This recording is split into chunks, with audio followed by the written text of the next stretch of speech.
जिसने भी London plan का पहले वादा किया था वो बंदा तो भी है नहीं कि एक अगर नहीं है एरेना में तो दूसरा भी ना हो। तो ये सारी कोशिशें जो आपको नजर आ रही है उसी का शाखसाना मुझे लगती है। हम्म। आप इमरान खान साहब को भले बंद कर दें, आप उनको डिस्क्वालीफाई कर दें, वो जीत कर ही निकलेगा। कि राना सनाउल्लाह ने कहा है एक इंटरव्यू में कि जितने दुश्मन है पाकिस्तान के वो सारे इनको मारना चाहेंगे इसलिए ताकि मुद्दा हमारे पर पड़ जाए, या कोई ऐसी बात उन्होंने की है मिलती जुलती इससे। अनफॉर्चुनेटली जुडिशरी के कुछ लोग जो हैं वो पॉलिटिकली न्यूट्रल नहीं है। जब आपके मुल्क में कॉन्स्टिट्यूशन की वॉयलेशन हो रही हो हम्म। और जो कॉन्स्टिट्यूशन की इंटरप्रिटेशन सुप्रीम कोर्ट करे उसकी वॉयलेशन हो रही हो, तो फिर पानी तो ऊपर से नीचे को बहता है ना। रेंजर्स में चूंकि ऑफिसर्स आर्मी के होते हैं तो कोशिश यही करनी चाहिए कि रेंजर्स को ना बुलाया जाए। सिर्फ ये अपने लिए कब्र खोद रहे हैं क्योंकि नजर आ रहा है कि इमरान खान या उसकी पीटीआई इमरान खान के बगैर भी आ हम्म। जाएगी इक्तदार में।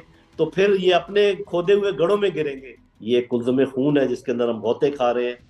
और दुश्मन जो है वो अब याद रखें कि वो बैठे हुए हैं, वो देख रहे हैं ताक में, जैसे गिद्ध होते हैं ना ताक में, ऐसे हैं। जी बिस्मिल्लाहिर्रहमानिर्रहीम, अस्सलाम वालेकुम। सियासत डॉट पी के आप देख रहे हैं। जमाल अहमद आपके साथ हूँ। जनरल रिटायर्ड नईम खालिद लोधी साहब हमारे साथ है। सर अस्सलाम वालेकुम। वालेकुम अस्सलाम रहमतुल्लाह। जनरल साहब, सबसे पहले तो मैंने सुना है आप लंदन प्लान के हवाले से बात करते हैं। खान साहब भी आजकल लंदन प्लान पर ही बात कर रहे हैं। ये लंदन प्लान क्या है? लंदन में कुछ हुआ है, कुछ डिसाइड हुआ है? What is London plan? देखें, बात यह है कि साफ ज़ाहिर है कि मुझे उसके अंदर की तो कोई खबर नहीं है। हम्म। लेकिन मुख्तलिफ लोगों ने जो बातें कही हैं, जो नवाज शरीफ साहब ने कहा है, जो मरीम नवाज साहबा ने कहा है, जो इमरान खान साहब ने कहा है, जब इनको जोड़ लें तो हम्म। फिर अंदाजा होता है कि लंदन प्लान क्या हो सकता है। क्योंकि जब ये तराजू की बात करते हैं ना, बराबरी की बात करते हैं कि तराजू पूरा तोल होगा, दोनों पलड़े बराबर होंगे, तब बात बनेगी। तो वो क्या है, वो पलड़े और वो कैसे उसकी मैं आपको अंदाजा लगा सकता हूँ। वो ये मेरा ख्याल बात ये हुई होगी कि या तो नवाज शरीफ साहब वापस आए और उनको पूरे कन्वेंसिंग का मौका दिया जाए, हम्म। लेवल प्लेइंग फील्ड हो, तो फिर हम कहेंगे कि भी ये बराबर है पलड़े। लेकिन उसमें आपको आप कैसे कन्विंस करते सुपीरियर जुडिशरी को? हर एक चीज तो आपके कंट्रोल में नहीं है ना। हो सकता है कोशिश की गई हो, जब वो कोशिश नाकाम हुई है तो फिर मुझे लगता है कि फिर ये सोचा गया कि पलड़े भारी बराबर करने का दूसरा तरीका ये है कि फिर अगर एक बंदा गायब है तो दूसरा भी गायब होना चाहिए। मतलब अगर वो यहाँ पर नहीं है कन्वेंसिंग के लिए तो इमरान खान को भी नहीं होना चाहिए कन्वेंसिंग के लिए। और जिसका ये नतीजा निकलता है कि फिर इनको या डिस्qualify किया जाए हम्म। और इसमें पाबंदी लगाई जाए जलसों में हिस्सा लेने पे, या फिर पकड़ा जाए और ऐसा कोई काम हो। लेकिन मेरा अपना अंदाजा ये है, क्योंकि देखें जिसने भी लंदन प्लान का पहले वादा किया था वो बंदा तो भी है नहीं। अब जरूरी नहीं कि उसकी कंटिन्यूशन हो सके, लेकिन अगर हुई भी तो मुझे लगता है कि ऐसे होगी जैसे मैं दूसरी बात कर रहा हूँ, ऑप्शन 2, कि एक अगर नहीं है एरेना में तो दूसरा भी ना हो। तो ये सारी कोशिशें जो आपको नजर आ रही है उसी का शाखसाना मुझे लगती है जी। आप कह रहे हैं आपको लग रहा है कि हो सकता है आने वाले वक्त में इमरान खान जो है वो स्क्रीन से आउट हों, इंतखाबी मुहिम ना चला सकें, इलेक्शन ना लड़ सकें? जी, इसके इसके, इसके बड़े स्ट्रांग इम्कानात हैं। या तो उनको डिस्qualify कर दिया जाएगा, हम्म। उनको अलाउ नहीं होगा ये करना सारा काम। लेकिन ये आप याद रखें कि नवाज शरीफ साहब भी डिस्qualified हैं। हम्म। वो किसी इसमें हिस्सा नहीं ले सकते, पॉलिटिकल एक्टिविटी में पार्टी हेड नहीं कर सकते। लेकिन आप भी जानते हैं, मैं भी जानता हूँ, और ये देख रही है सारी अदालतें भी देख रही हैं कि हर फैसला वो कर रहे हैं। बहुत अहम फैसले जो हैं मुल्क के वो वहां से हो रहे हैं। तो लेवल प्लेइंग फील्ड तो फिर भी नहीं होगा। पता नहीं क्या हो। लेकिन एक चीज का जो मेरा अपना अंदाजा है, गलत हो सकता है, जो मैं देख रहा हूँ जिस तरीके से लोग इमरान खान साहब के साथ हैं, हम्म। आप इमरान खान साहब को भले बंद कर दें, आप उनको डिस्qualify कर दें, वो जीत कर ही निकलेगा। और जूं जूं आप उसको सप्रेस करेंगे उतना उसके जीतने के इम्कानात ज्यादा होते जाएंगे, बढ़ते जाएंगे। ये मेरा अंदाजा है, गलत हो सकता है, क्योंकि हमारे मुल्क में जो विक्टिम कार्ड है ना, हम्म। वो हमेशा से कामयाबी से इस्तेमाल होता है। तो ये इमरान खान को मौका देना कि वो विक्टिम कार्ड भी इस्तेमाल कर ले, बाकी तो उसकी जो पॉपुलैरिटी वो है ही है। तो I think it will be counterproductive hmm. मेरे अंदाजे में। अच्छा सर, खान साहब कहते हैं कि वो अदालतों में पेश होना चाहते हैं, उन्होंने श्योरिटी भी दी है, मगर फिर भी कहा गया है कि आप गिरफ्तार करके पेश करें 18 मार्च को। वो जो बता रहे हैं कि मैं सिर्फ ये कह रहा हूँ कि मेरी जान को खतरा है, ये लोग मुझे मरवाना चाहते हैं। एक हमला खान साहब पर हो चुका है, किस हद तक लग रहा है आपको कि खान साहब जो है वो सही ये कह रहे देखें, जहां तक जान के खतरे की बात है, मेरा ख्याल ये तो कोई भी जी शऊर मानेगा कि उनकी जान को खतरा है। हैं? यहां तक कि राना सनाउल्लाह ने कहा है एक इंटरव्यू में कि जितने दुश्मन है पाकिस्तान के वो सारे इनको मारना चाहेंगे, इसलिए ताकि मुद्दा हमारे पर पड़ जाए, या कोई ऐसी बात उन्होंने की है मिलती जुलती इससे। हम्म। तो इसका मतलब जान को खतरा तो सिर्फ इमरान खान साहब खुद ही नहीं कह रहे, बल्कि राना सनाउल्लाह भी कह रहे हैं। हम्म। और हम लोग जो कि न्यूट्रल व्यूअर्स हैं, जब एक दफा जान पर हमला हो चुका है तो हम्म। उसके बाद तो अदालतों को खुद चाहिए कि बहुत एहतियात करें। फिर ये कि अदालतों के अपने फैसलों के मुताबिक ये वीडियो लिंक के जरिए जो है हर किस्म की शहादत जो है वो मंजूर है। या तो होना कि इसका कोई वो ना हो, कोई प्रेसिडेंस ना हो और ये अलाउड ना हो हमारे कानून में, उसकी इंतजामात भी हैं अदालतों में और उसका प्रेसिडेंस भी है। तो फिर ये जबरदस्ती करना कि नहीं आप आके हाजिर हो, मर्जी है साफ जरा अदालतों की, चाहे वो जो भी करें। तो ये हमें ध्यान में रखना चाहिए कि ये जो बात है उनकी जान को खतरे वाली, ये रियल डेंजर है। हम्म। ये कोई ऐसी वो बात नहीं है कि इसमें अंदाजे नहीं लगाए हुए लोगों ने, या इमरान खान ने, या राना सनाउल्लाह ने। सब कह रहे हैं कि उनकी जान को खतरा है। तो उसके बाद भी इतना बड़ा रिस्क लेना, क्योंकि आप साफ ज़ाहिर है किसी जज का तो कुछ नहीं बिगाड़ सकेंगे। मिसाल के तौर पे अगर उन पे हमला हो जाता है और कुछ हो जाता है तो जज तो यही कहेंगे जी मैंने तो नॉर्मल उनको कानून की मुताबिक बुलाया था। हम्म। तो एक इतनी ऐसी शख्सियत जो कि पाकिस्तान के आधे लोग से, आधे से ज्यादा 61% उसको फॉलो करते हैं, हम्म। उनके साथ ऐसा सलूक करना मेरा ख्याल है मुनासिब नहीं है। आपको क्या समझ आ रही है, इस तरह का सुलूक क्यों किया जा रहा है? क्योंकि हम देखते हैं कि जिसने हमला किया था खान साहब पर, जो एक पकड़ा गया था शख्स, उसकी तो वीडियो लिंक के थ्रू हो जाती है हाजिरी, मगर खान साहब के लिए बजिद है हमारे जज साहब, मोजिज जज साहब के, इनको आना पड़ेगा अदालत में। जी देखें, बात यह है कि ये मेरे कहने की बात नहीं है। ये मुख्तलिफ जो वर्डिक्ट्स आए हैं उसमें एक बात बिल्कुल दीवार पे लिखी हुई है जली हरूफ, और वो ये है कि जुडिशरी के अंदर स्प्लिट है। हम्म। जुडिशरी, अनफॉर्चुनेटली जुडिशरी के कुछ लोग जो हैं वो पॉलिटिकली न्यूट्रल नहीं है। हम्म। वो पार्टिजनशिप शो करते हैं। अब मुझे नहीं पता, मैं नहीं कहता कि इन जज साहब के बारे में ना मुझे उनका नाम पता है ना मुझे मालूम है, लेकिन एक फैक्ट का मैं बता रहा हूँ कि जब ये एक दूसरे के ऊपर हायर जुडिशरी में एक दूसरे पे उंगलियां उठा सकते हैं और वो चीजें सामने ला सकते हैं, तो लोअर जुडिशरी का तो कोई काम ही नहीं है ना, मतलब वो तो किसी खाते में नहीं है। तो उसके ऊपर इन्फ्लुएंस भी ज्यादा हो सकता है गवर्नमेंट का। तो ये मेरा ख्याल बहुत ही एक मैं क्या कहूँगा कि मुनासिब डिमांड नहीं है गवर्नमेंट की या जुडिशरी की कि लाजमी वो अपीयर हो। वो उनसे वीडियो पे बात कर ले, जो बात वो वीडियो पे करेंगे वही उन्होंने सामने आके करनी है। और ये कौमी सतह पर इसको सोचना चाहिए और कौमी नुकसान के उसके हिसाब से सोचना चाहिए। और या फिर ये कि जज साहब ये अंडरटेकिंग दें, हम्म। जज साहब ये अंडरटेकिंग दे कि अगर कुछ हुआ इमरान खान को तो मैं जिम्मेदार हूँ, मुझे कटहरे में खड़ा किया जाए। ये अगर हो जाता है फिर ठीक है, और वैसे मुझे लगता है तो अब इमरान खान साहब आ ही जाएंगे क्योंकि इतना प्रेशर है कि वो इससे पहले के वो दोबारा वारंट रिन्यू तो हो ही चुके हैं। हम्म। तो उनके लिए शायद बेहतर यही है कि तमाम तर अपने ले लें प्रिकॉशन तो आ जाएं अल्लाह का नाम लेकर। आपने अभी कहा कि श्योरिटी दें, तो जब नवाज शरीफ साहब बीमार थे तो लिया गया था कि जिम्मेदारी के जान की जिम्मेदारी लेकिन कुछ भी नहीं होगा। बहरहाल अदालतें हैं, जज साहिबान हैं, उनके फैसले हैं। अच्छा सर, ये जो कुछ हुआ है जमान पार्क में, किस तरह से इस जी सारे मामले को आप देख रहे हैं?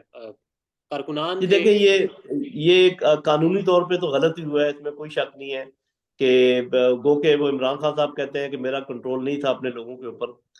ये बात कुछ लोग मानेंगे कुछ लोग नहीं मानेंगे, लेकिन असल बात ये है बच्चे कि जब आपके मुल्क में कॉन्स्टिट्यूशन की वॉयलेशन हो रही हो हम्म। और जो कॉन्स्टिट्यूशन की इंटरप्रिटेशन सुप्रीम कोर्ट करे उसकी वॉयलेशन हो रही हो, तो फिर पानी तो ऊपर से नीचे को बहता है ना। हम्म। तो मैं ये समझता हूँ कि इमरान खान साहब की जो वॉयलेशन है, जो कि है हम्म। लॉ की वॉयलेशन है, मैं मानता हूँ, लेकिन ये उन वॉयलेशन से छोटी है जो कि और लोगों ने की है।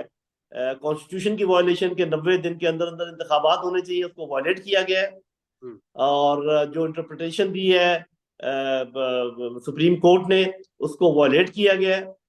और खासकर ये कहना किसी का भी कि हम इस पोजीशन में नहीं है कि मदद कर सकें पैसे देने के सिलसिले में या सिक्योरिटी देने के सिलसिले में, ये भी वॉयलेशन है। हम्म। तो ऐसी वॉयलेशन जब हो रही हो तो फिर तो ये फ्री फॉर ऑल है ना। फिर हम्म। आप एक की वॉयलेशन को, मैं तो कह रहा हूँ ये वो इमरान खान साहब वॉयलेट किया उन्होंने कानून को, मैं मान रहा हूँ।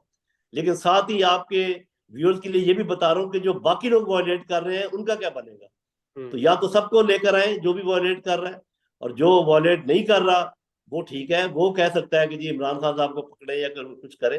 तो अगर वॉयलेशन हर तरफ से है तो फिर मैं क्या कहूँ, या फिर ये है कि जो मैंने कहा है इसको कोई कानून गलत साबित कर दे या कोई वकील बड़ा गलत साबित कर दे कि ये आप गलत कह रहे हैं, कोई वॉयलेशन नहीं हुई है कॉन्स्टिट्यूशन की, कोई वॉयलेशन नहीं हुई है जो कि सुप्रीम कोर्ट के ऑर्डर की, कोई वॉयलेशन नहीं हुई है। जो इलेक्शन कमीशन के पास ये अथॉरिटी है कि जब वो अपनी मामलत के लिए पैसे मांगे या कोई और सर्विसेज मांगे तो सब पर लाजिम है कि वो सर्विसेज प्रोवाइड करें।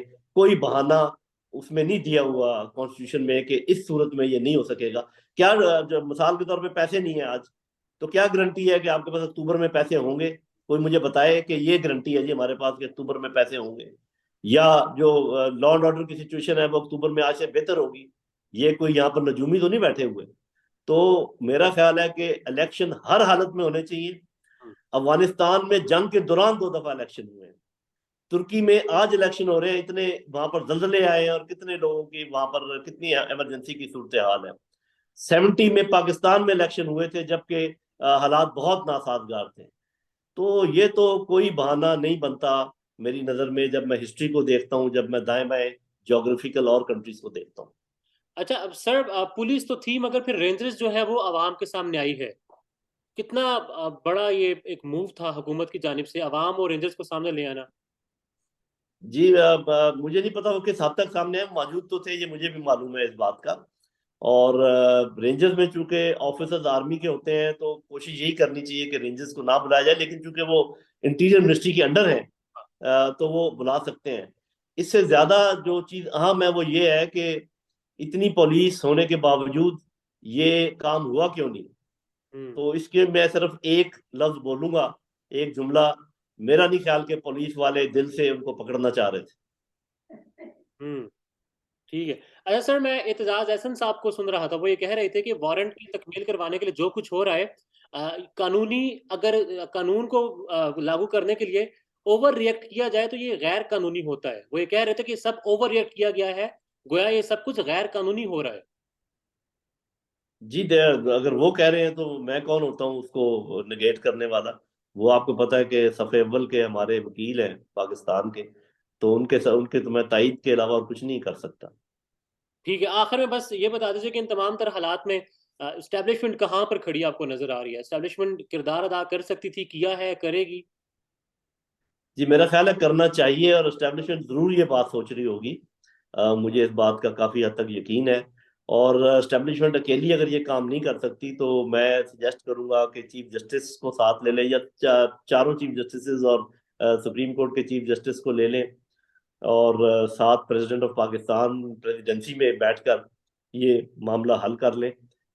तो मेरा ख्याल है कि पाकिस्तान की बचत हो जाएगी और टर्मोइल से हम निकल जाएंगे। ये कुल्ज़ुम खून है जिसके अंदर हम बहुते खा रहे हैं, और दुश्मन जो है वो अब याद रखें कि वो बैठे हुए हैं, वो देख रहे हैं ताक में, जैसे गिद्ध होते हैं ना ताक में, ऐसे हैं। एक तो हम दोस्तों और दुश्मनों में तमीज करने में भी कोई इतने अच्छे नहीं है, या।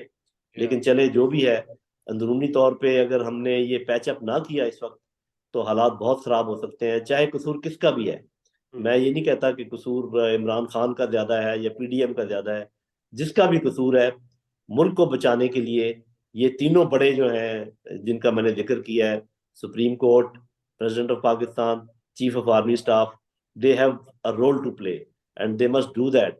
और अगर किसी के दिल में कोई भी जैसे प्रेसिडेंट के दिल में हो सकता है कि अफिलिएशन हो पीटीआई के लिए, और वो साबित भी हो सकता है, और किसी के दिल में अगर हो तो उसको एक दफा एक साइड पे रखा जाए, और मुल्क की खातिर हर चीज जहन और दिल से निकाल कर साफ दिल के साथ साफ दिमाग के साथ एक ऐसी कोशिश की जाए जो कि सबके सामने हो, अवाम के सामने हो, ताकि जब इनकार करे कोई तो फिर अवाम को भी पता चल जाए कि इन तीनों ने मिलकर एक बड़ी काविश की और फलाना बंदा जो है ना उसने इनकार कर दिया। ओपन प्लेटफॉर्म हो सर। लास्ट में बस कमेंट कर दीजिएगा, 86 से ज्यादा केसेस हैं इमरान खान साहब के ऊपर। अब कुछ कहा ही जा रहा है कि कुछ केसेस को सीटीडी में मुंतकिल किया जाएगा, कुछ एसआईयू में, और मजीद सख्तियां बढ़ाई जाएंगी तहरीक इंसाफ के ऊपर और खान साहब के ऊपर स्पेशली। तो अगर ऐसा होता है, मजीद सख्तियां बढ़ाई जाती हैं, फायदा इमरान खान साहब को होगा, उनकी जमात को होगा, या फिर अपोनेंट्स जो है वो अपने मकासद हासिल कर लेंगे? जी देखिए, बात यह है कि अगर तो ओपोनेंट अपने मुकाबले हल कर लेंगे इस तरीके से, तो याद रखने की बात है कि ये अगर 86 है तो अगली हुकूमत कभी जब आएगी तो वो हम्म। 100 फिर एफआईआर काटेगी। तो इस साइकिल को बंद होना चाहिए ना, कि हम इसी दायरे में घूमते रहेंगे।